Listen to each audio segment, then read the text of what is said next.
Okay, ladies and gentlemen, here we are, and I am flying solo today. I had a little calendaring snafu with my guest, but we'll have a guest on next week. And so today, what I thought I would do, actually, what landed on my desk, shout out to Grace McDougall, was this great little blog article that I'm going to go through right now. Mouthful of a title, but it's a good article, I think. I haven't actually read it yet. I've skimmed through it and thought this would be a great thing for a live stream. So, 7 ways to keep your smart home devices out of the hands of hackers. So I thought that would be a good one for us to go over today. Maybe it's going to be a 20-minute show. Now, if there's any live audience members, let me look because I can see on my phone. I see a couple of people dialed in.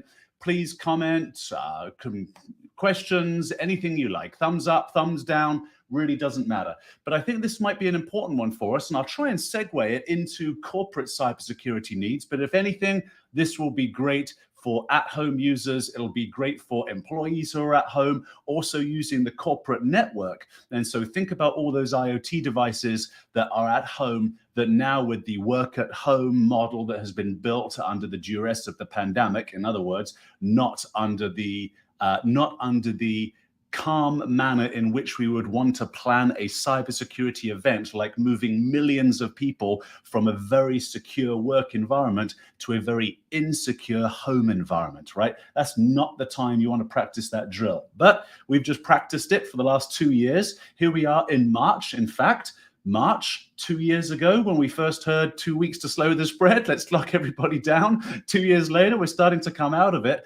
And as I say, this is exactly not the time to practice a cybersecurity tabletop exercise, as it were, while you're under duress. Okay, we all did it. But I think what it really did is it helped people understand that you need to have a disaster recovery plan. It needs to be drilled, right? Not just trained, not just practiced once a year. Employees need to be drilled in the disaster recovery plan on a regular basis. There needs to be a hard copy, like an actual printed out copy for everybody that is involved in the plan. And that printed out copy, there should be one at work, one at home, right? And the first page of your cybersecurity, or in fact, your incident response plan, whenever there is a big incident, whether you're being hacked, whether it's a pandemic, no matter what's going on, the first page is, this is what we tell employees. This is what we tell our customers. This is what we tell the press. And those statements are written down, again, when you're not under duress, right? You write down those statements so that you can have your organization follow the plan that you wrote when you had the exercise of, let's say, mental freedom in order to create the best possible response to any disaster scenario that might come our way. All right, let's get into this article then. So I'm sharing my screen, beautiful. So Checkpoint Software has 7 tips to keep your smart home devices out of the hands of hackers. And as it says, wow, yes, there are 2.22 million smart homes in the UK alone. Not sure why we picked on the UK. Maybe one of my colleagues from the UK wrote this. As we scroll through, I hope to give a shout out to whoever the author is. 2.2 million smart homes in the UK alone. Well, there's roughly 60 million people in the UK. So if you take 60 million people, divide that by a household of 4, yeah, 2.2 million homes is actually quite a large number. And so whether it's a speaker that can also curate a shopping list, or a doorbell with fully functioning cameras, or smoke alarms that connect directly to your mobile phone, all of these things are connected to the internet. And hackers, of course, can steal private and personal information from them. Okay, so an investigation by Which, not sure who they are, reported that on average, homes with smart devices are vulnerable to 12,000 hacking or unknown scanning attacks from across the world. 12,000 in just a single week. So if you've got all these IoT devices, all of these smart doorbells, like I have, smart vacuum cleaners, smart everything nowadays, you are susceptible to 12,000 unknown or hacking scanning attacks every single week. So that tells you the size of the problem there. Let's keep scrolling down. Okay, so interesting. Plus, if that wasn't enough, these intruders can then go one step further and take advantage of the world's shift toward working from home, and then jump over to often unprotected work devices that are connected to the same compromised Wi-Fi and gain access to your corporate network. By using our smart home devices as gateways, these intruders can leave behind a path of total chaos, affecting not only your private data, but also corporate data as well, as threat actors can get in and go east-west. Okay, so let's get into some safety tips right out the gate here. So tips to keep your smart home devices safe and secure. And then I'm also going to bring up a couple of notes that I made on, I got this far in the article when I was reading it over the weekend, and I think you'll be very pleased to get into just some of the more corporate data. I'm just clicking around to find my notes.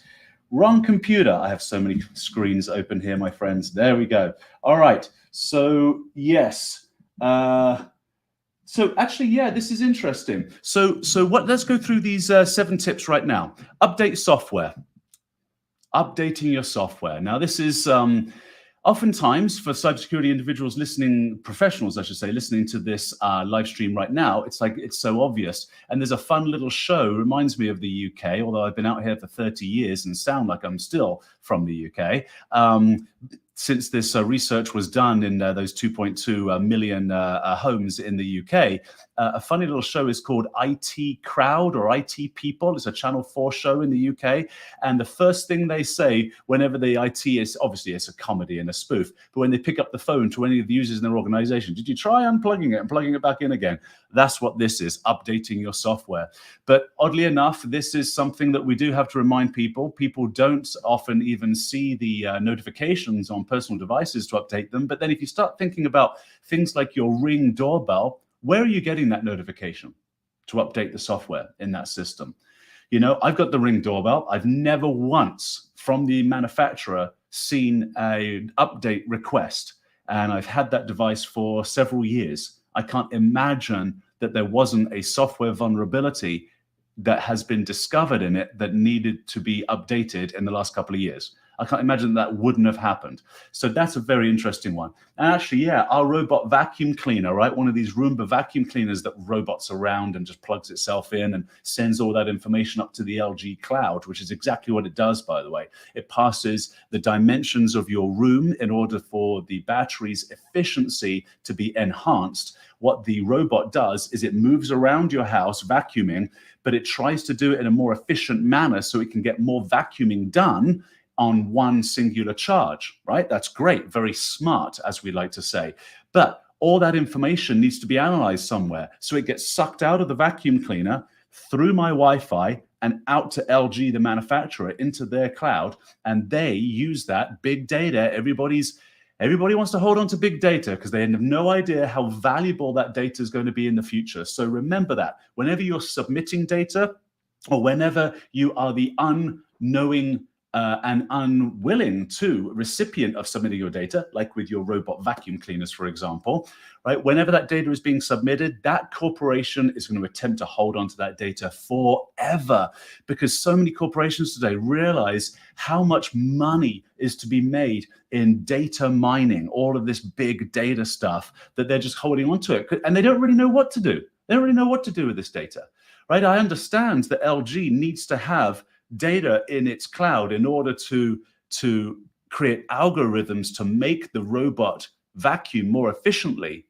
But after it's done that, what are you doing with my data, right? The dimensions of my house, my location, perhaps. Are you GPSing my location? So now I've given thieves an exact map of every room in my house, right? Is that where the data is going? I don't know, but I know full well that corporations tend to hold on to this stuff. And so be very careful and cautious when you are giving data anytime. And then also make sure you go and actively look for updates. I know Apple phones are pretty good at this, right? They tend to push that. Android phones maybe too. I've never used one, but certainly for things like IoT devices, cameras around the house, etc., there is not a good mechanism for those manufacturers to push updates and get you to engage so that you can keep that software up and running on a regular basis. All right, we've got our first comment. Thank you for rescuing me here, Miguel. I'm partnerless again, my friend.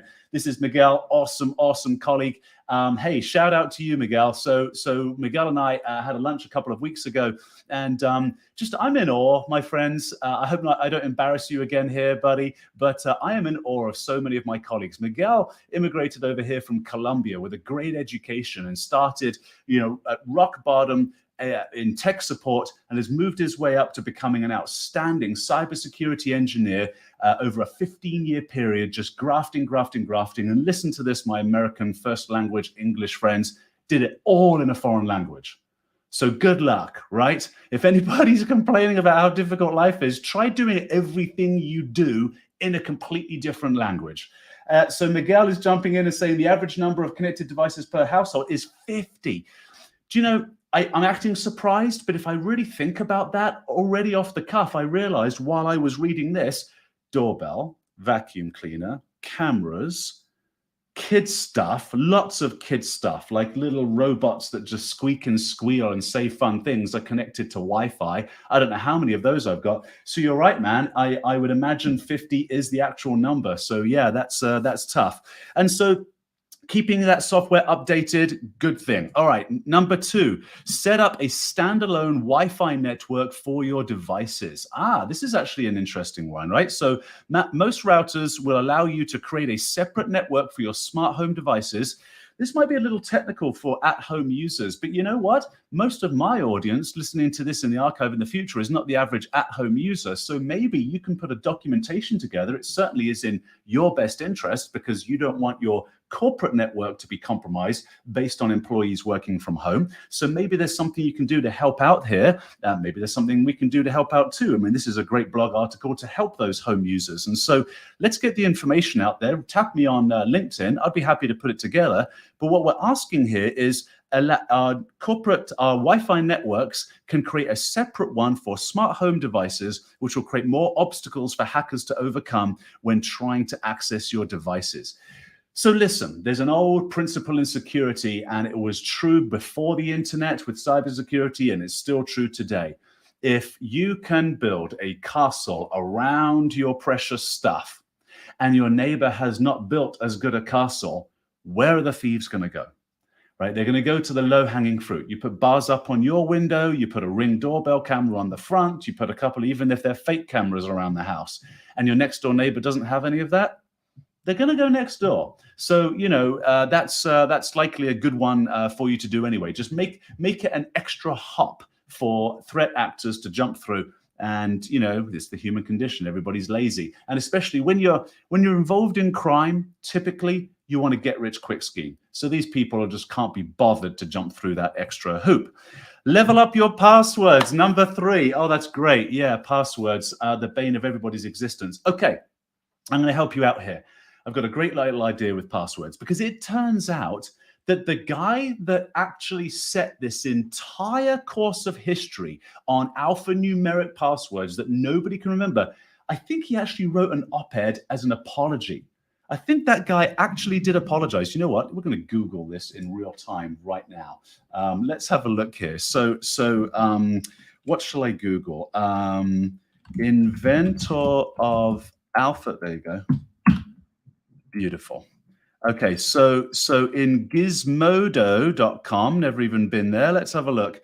Gizmodo is tech science culture. Okay, cool. The guy who invented those annoying passwords rules. Okay, why did my screen just black out? Here we are.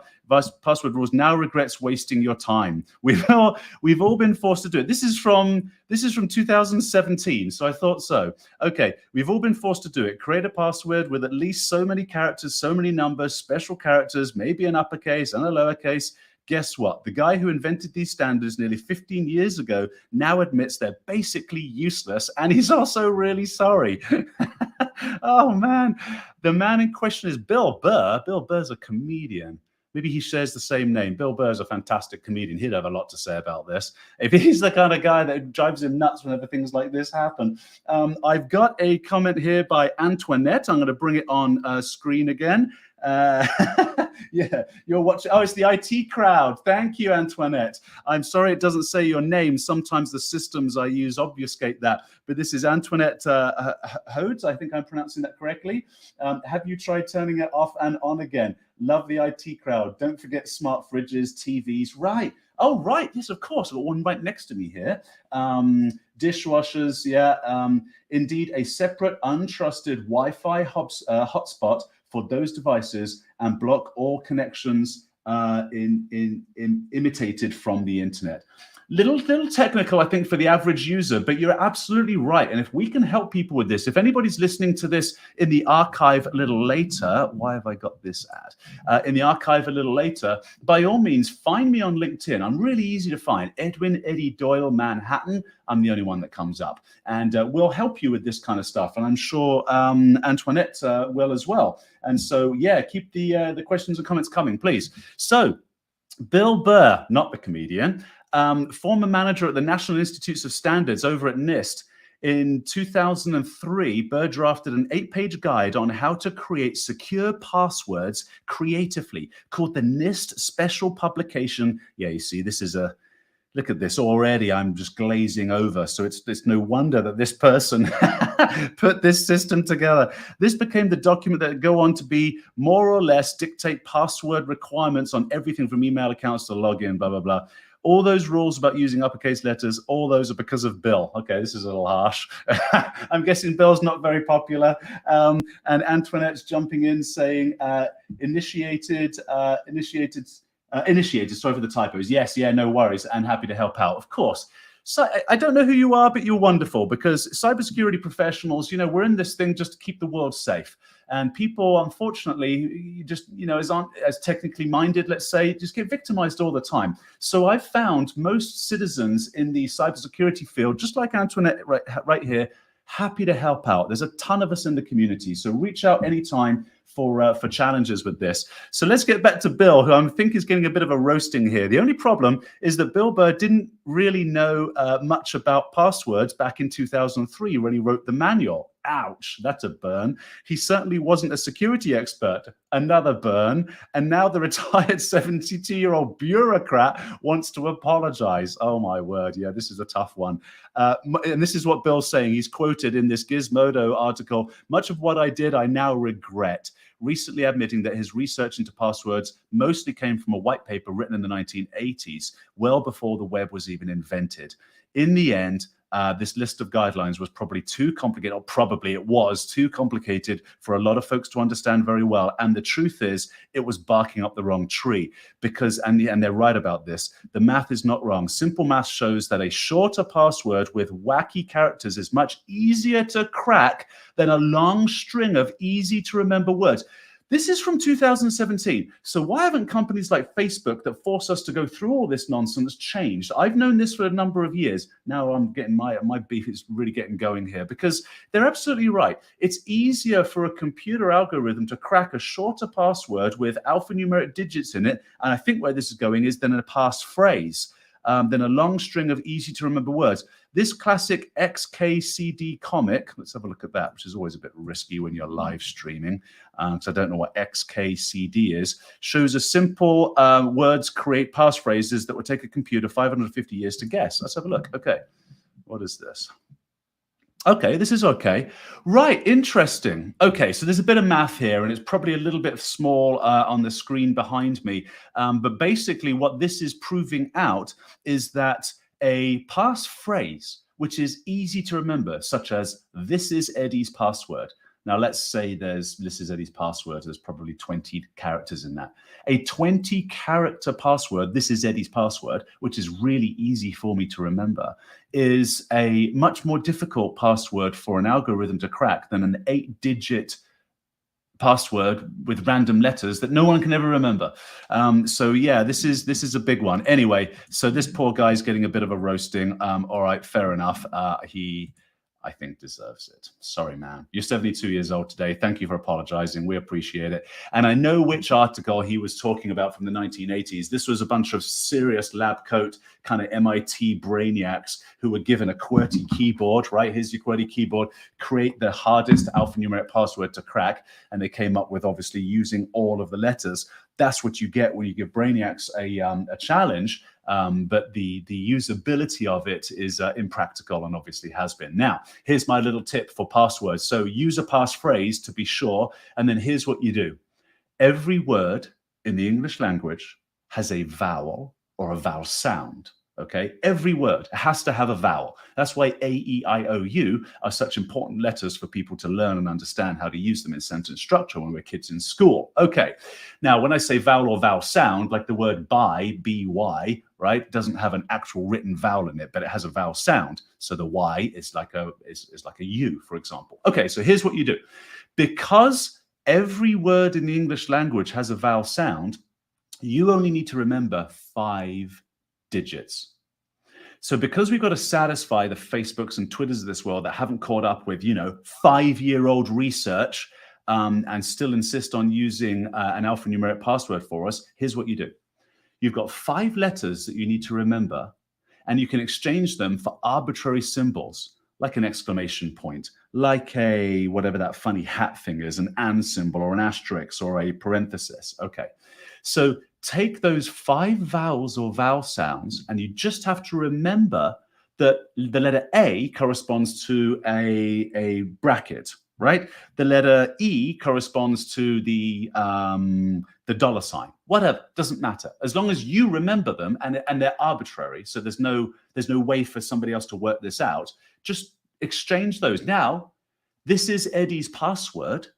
Well, THI, you're changing the I because that's a vowel to the dollar sign or whatever you remember. So now you're punching out a really nice long passphrase. This is Eddie's password. It'll take you a couple of extra seconds, but you will eliminate 90% of your password problems right there. You could also get a password locker, but obviously the threat actor just needs to break the password to the password locker and get all of your passwords. So it just kicks the can down the road is what that does. Double authentication. All right, no more excuses at home users. Two-factor authentication or multi-factor authentication is a very fancy way for people like me to simply say, use your mobile device. Okay, it's called Google Authenticator. I think that's the name of the app, Google Authenticator. So use that one. And there are others out there. You can Google Authenticator and you can Google, two-factor authentication.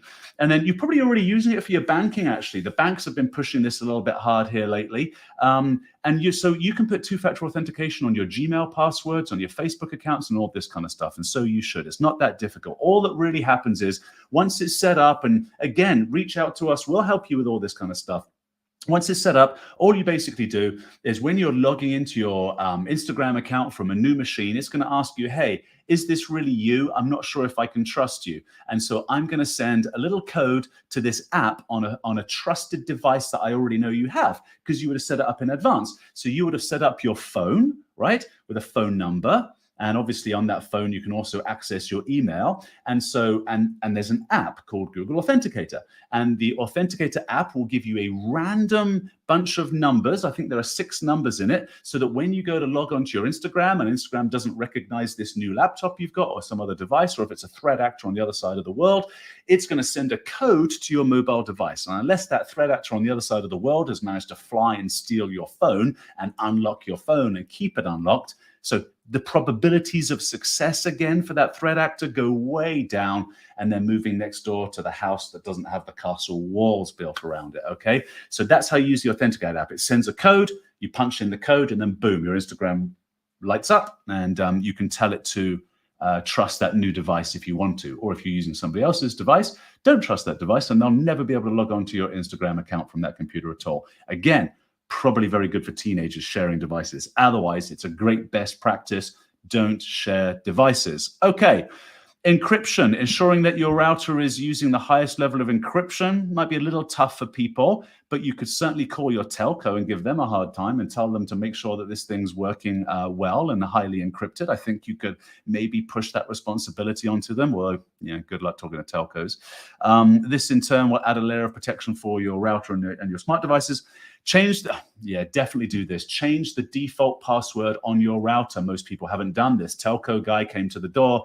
he installed this box for you, and then he gave you a password, didn't he? Right? The guy gave you a password, and you entered that password on all your devices, and you get Wi-Fi. Yay! But that password that the guy gave you, that password needs to be changed, right? And usually that password is printed on the router. Now, that would mean that the threat actor needs to break into your house, take a picture of the printed password on the router, exit the break-in of the house, and then hack your house. I'm not sure that would ever happen, but you never know. And listen, if you're a person of high interest, billionaires, CEOs, people of influence, people on the judiciary, yeah, you should definitely be worried about people breaking into your house and taking pictures of things in order to be able to snoop and spy right on you. So if you're in that kind of a position, though, I would imagine you have a technology, a cybersecurity department that can come and help you with those kinds of things. But I would certainly ask them and give them these 7 tips as something that they need to do to help you out and make sure that they've actually done them for you. Don't assume, always check.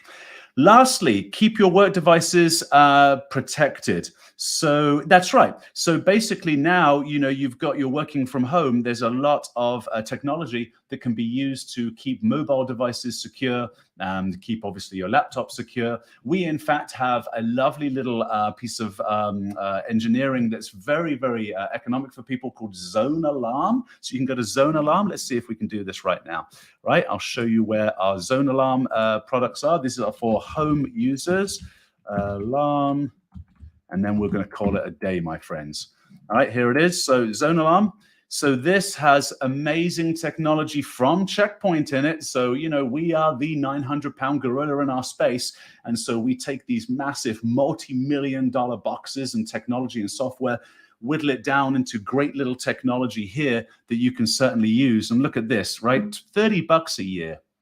$30 a year to download this now. You don't have to do anything else except follow the prompts, click this, and it's an award-winning piece of software. And basically, it's going to give you your antivirus, advanced antivirus, firewalling, blah, blah, blah. You see it right there on the screen, right? Threat extraction, threat emulation, anti-phishing. That's a big one that people need. Okay, so that is today's little webcast, my friends. I will be back next week with a guest. In the meantime, stay safe online. This is Eddie Doyle every 12 o'clock, noon Eastern time on a Monday. It's an Ask Me Anything. So ask me anything. Thank you very much for your time. Take care then, everyone. And bye.